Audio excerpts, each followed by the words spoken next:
Mahiwid sa ta guys kay mura magkuan atong kabukugan sakit-sakit. Napay mga langaw di puta may langaw na to eh. Lalaki man siguro ning langaw na to muhalok man.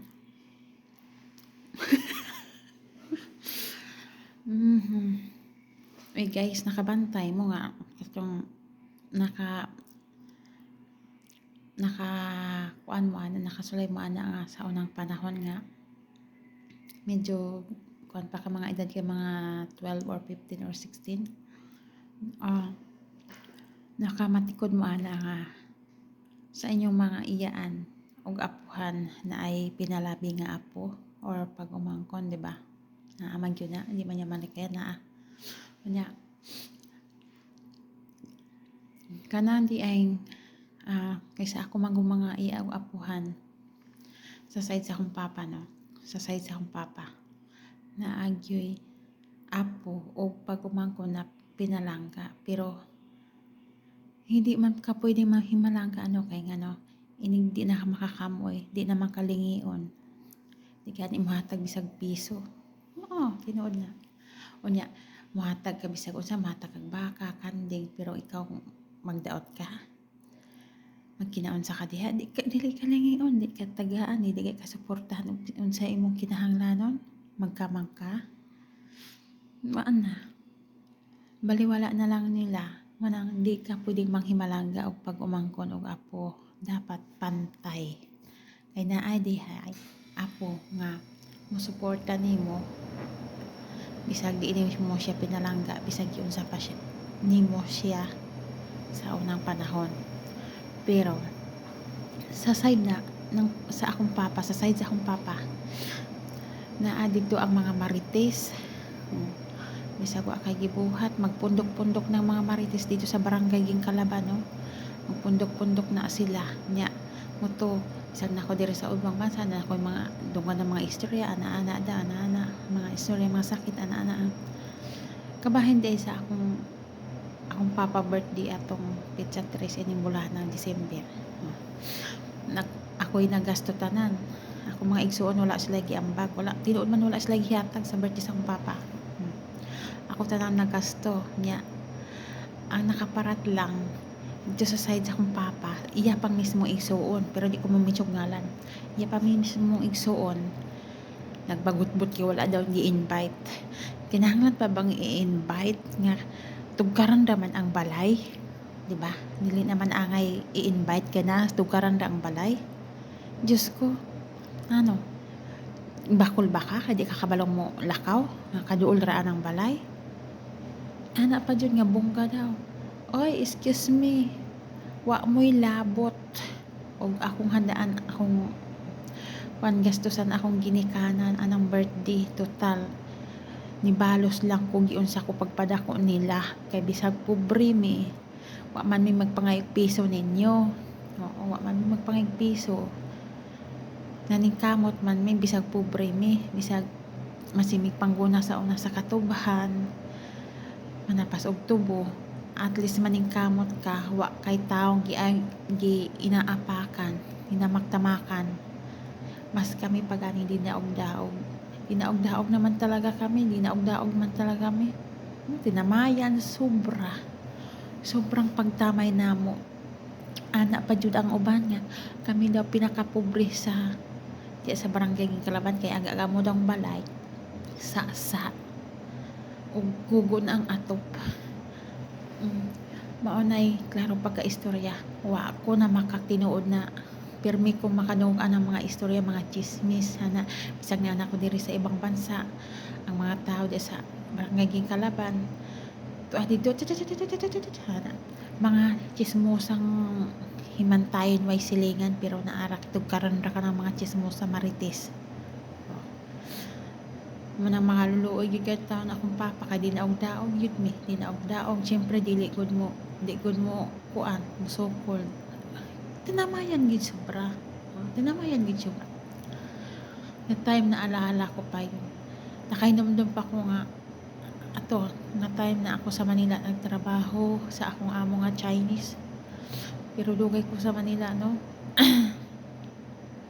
Unya at kay akong papa di daog lagi bato-batohon na nila dito kuan unsa na diha di daog sulungon pag mga hinigiban bisag kadugo ra manang nakaan ako Lord kami sobra man gyud tinamayan Ginoo na lay mag-igo kay kami magin mi di man gyud akong papa mo usokol di daog gyud na nakaan ako nga bisag iunanan akong ginikanan. Siyempre kita tanan nagkatigulang man no. Asa man ta paingon di ba?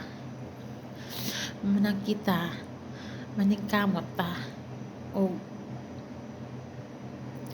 apilang pag-ampo sa Ginoo kay kita wa man ta mag-unsa nila maningkamot ta magtrabaho tagtarong ug maandam lang na antay maani pero kanang mga marites diha kanang inyong imarites ug inyong i-chismis diha inyong iguna itanom og mga salagon apa mo'y maani apa mo'y makuha apa mo'y makuan bulan nang maani sige ra mong chismis wala sige ra mga marites wala hantod man karon ang mga marites na ara paghihapon diya sa barangay Kalaban.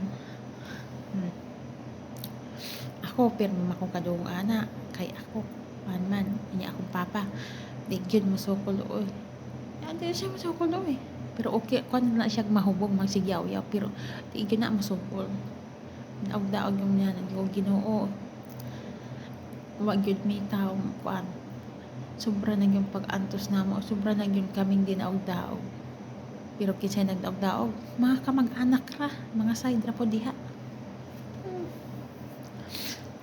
na nakahinamdom ko sa una wala gyud mino maguna mi sa katubhano sobra gyud ka pobre wala magsud-an in taon mig asin og kanang suka saw-saw o di man suka saging isud-an dili man suka sud-an kape og sinanog na nila slagan mo kape na sa unang panahon niya hantod niya ang ako mga igsuon wa gyud sila makahuna-hunag unsa kalisod sa gyud kalisod sa unang panahon kay wa man sila ka kuan unsa kalisod sa panahon ako kay kinigong nakabalog gyud tag unsa ka pobrehon sa unang panahon niya ang ako mga igsuon feeling dato lang unya wala na may ibubuga nang uban nagsayo rag mga menu uyab-uyab og sayo abi dagwan ninyo no sa mga bagong tubo diha no sa mga nagdadalaga diha abi ninyo maayo nang mag-uyab-uyab ka nga bata pa dili ba na maayo kay ngano kay makaamgo ka hantod nga ay dili day maayo dapat nag-eskwela ko o di nagtrabaho pero kanang ubang bagong tubo diha wa gyud makatabang sa ginikanan ang iyang ginikanan po dili maka disiplina wala para kang karon anak sa akong magulang gahi gyud kay ulo bisan pag imong anitan nga buhi di gyud mo to istoryahan gani niya ambot ninyo balo ninyo akong ginan nga maghuman ta ini guli kay wa ako mag-ini ni muna anak bisag asa kaabot nakaabot man ko diri sa Middle East trabaho akong giari diri kwarta dili lalaki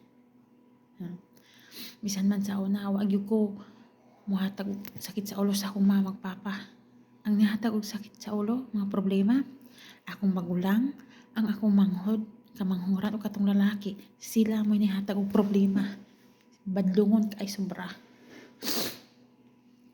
dapat sa karon mang panahon na ang mga anak karong mga panahon na mga gahig ulo kanag yung pag-umangkon ako kay liwat yun sa inahan bisag asa pud kaabot sa una ako hindi ko mahilig og mga barkada mas ako pa magay i-chismis nga wa magani ko binuhatan Diyos ko mana to hana bla bla bla kuy pag lalaki ay sikuan ni pun nakita mga salamat sa mata ninyo diha naka ng mga babae dihang bagong tubo nagpahalok-halok na nagpaiyot-iyot na ng lalaki kana pa bang wala binuhatan diha wa nyo kakita naggoy-goy og lalaki kay kung magbinuang magog ka ikaw ra po'y makaluluoy ay wa man kay makuha na napay mo trabaho napakay kwarta magtuon kag trabaho ako batid lagi ko sa mga trabaho sa balay. Sa itulo ni mama ako mang suhiron.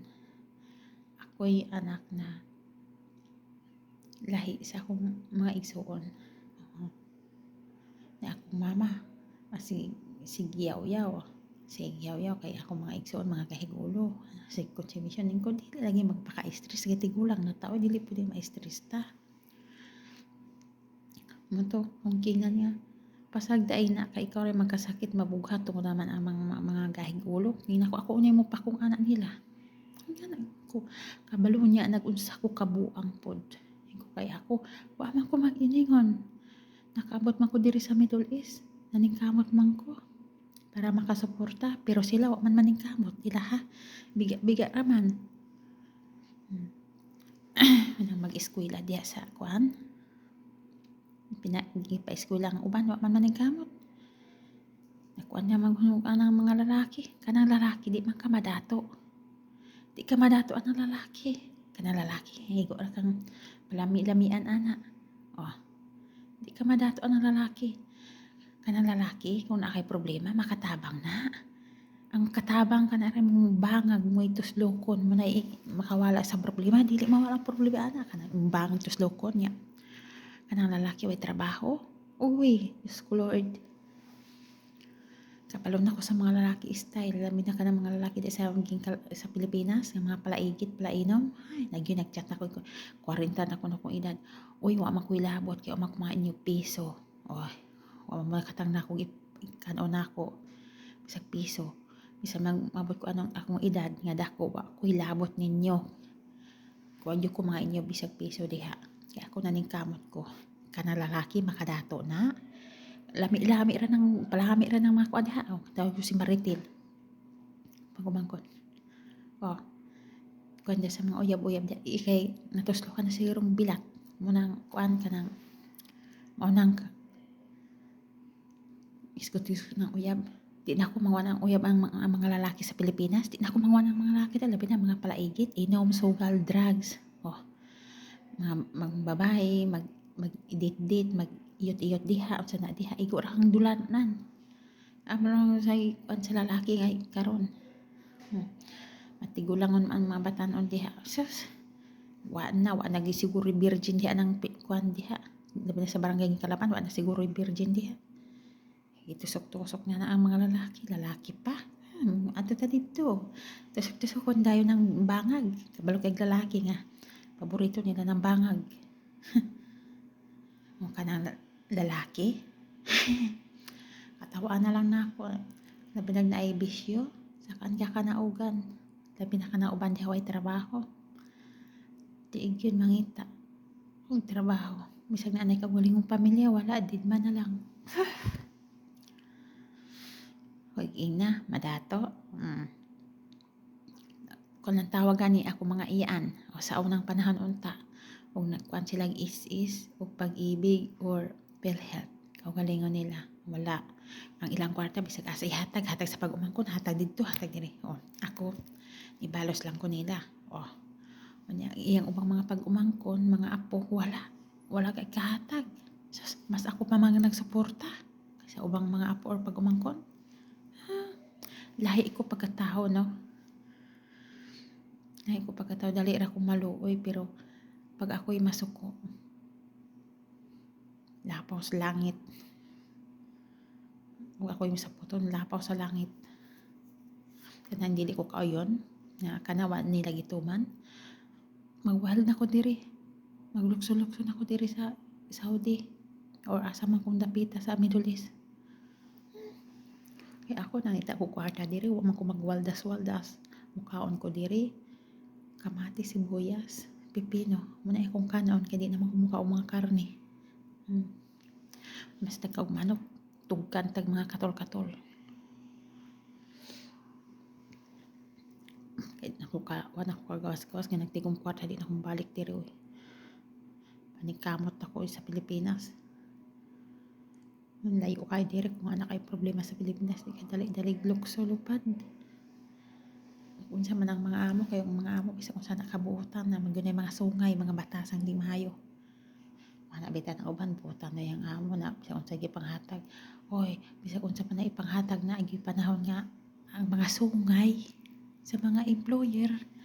Bati, hanggang butan kay mo. Sus! Ako, di ko kumpiyansa sa mga amo. Kaya nga no, ang mga amo, usahay magsilos na ipaagi ra ng laing butang. Ana. Diba? Usually, kadalasan naman nagsisilos sa mga employer dito sa Middle East. Bakit kaya yan sila? Kumuha ng mga Pilipina. Na pinagsilusan naman yung ibang Pilipina pinapatay dito sa Middle East. Yung mga ibang Pilipina na hindi na nakawin ng Pilipinas, pinatayan dito. Kasi nagsisilos yung mga employer. Nagsisilos yun. Hanggang sa mga nagsisilos. Kahit hindi mo man kinakalabit yung mga asawa nila.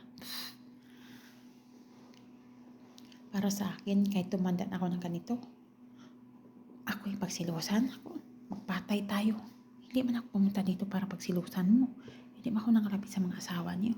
Kakadiri naman. Iba pa naman ang mga lalaki dito, mabilis manginit. Putang ina na yan. Madato ako ng lalaki. Di ko madato eh. Dito lang ako sa Amerikano kasi mas gusto ko pang nangarap talaga akong Amerikano ang mga asawa ko. Inshallah maawa si Allah. Pag-uwi ko ng Pinas, inshallah. Alam ko naman na nandyan si God, hindi niya ako pinapabayaan kahit anong dumating sa buhay ko, kahit mga pagsubok na hindi mo inakalain, may mga problema talagang na hindi mo maintindihan. Lalo na nga ako talaga ang inasahan. Yung pamangkin ko na hospital pero wala siya igbalos, nagagmay pa sila ako, nagasuporta nila. Sila igbalos. Wag yung igbalos, mga bagagnaw, mga gahay pagulo. Wanag imong kwentahan masukura. Ayaw man kumamunit diri kwarta sa Middle East. Akong tulog 2, tulog 4. O kaya na ninyo. Magsakit akong ulo, agwanta kong trabaho. Misag naglipong-lipong ko, agwanta kong kamang. Bidawan niyo sa Pilipinas, nalami ang abroad. Ito, mauni trabaho nga pinakalisod kay kargador ka nagbugas, kargador ka ng mga gatas, kargador ka bisag unsa pa diha, bugas nga 50 kilos, kargador ka sa tanan. Naranasan ko dito lahat. Kung hindi ko man naranasan sa Pilipinas, naranasan ko dito lahat. Karawas na sasakyan, lahat. Sa kalain niyo, siguro, ang sarap ng buhay. Hindi. Swerte lang kung maliit lang ang bahay sa employer. Swerte. Sa mga pinagdaanan ko sa buhay dati, mas mahirap yung dati kasi mangkuna sa katubhan manapasok tubo. Tapos, kaya sabi ko dapat sa sarili ko, dapat yung nasa Pilipinas, tutulong din sila maghanap buhay din, hindi yung ako lahat. Lalo na sabay mga sariling pamilya. Hindi umaasa.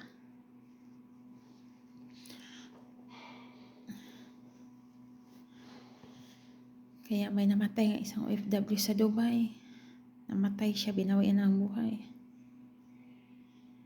Kaya hindi man basta-basta yung trabaho dito kasi. Lalo na pag Ramadan, wala kang tulog ako. Naglipong-lipong ako, sakit na ang ulo ko. Inom na lang ako ng init na tubig dahil hindi kasi maganda yung gamot ka ng gamot. Umiinom na lang ako ng nilaga na luya, bawang, lemon. Tapos sinaluan ko ng cinnamon. Kasi gamot yan. Yun ang ginagamot ko kasi hindi maganda yung mga capsule, tablets. Maapektuhan yung kidney mo. Hanggang dito lang. Thanks for watching. Thank you and God bless. I love you all. Mwah.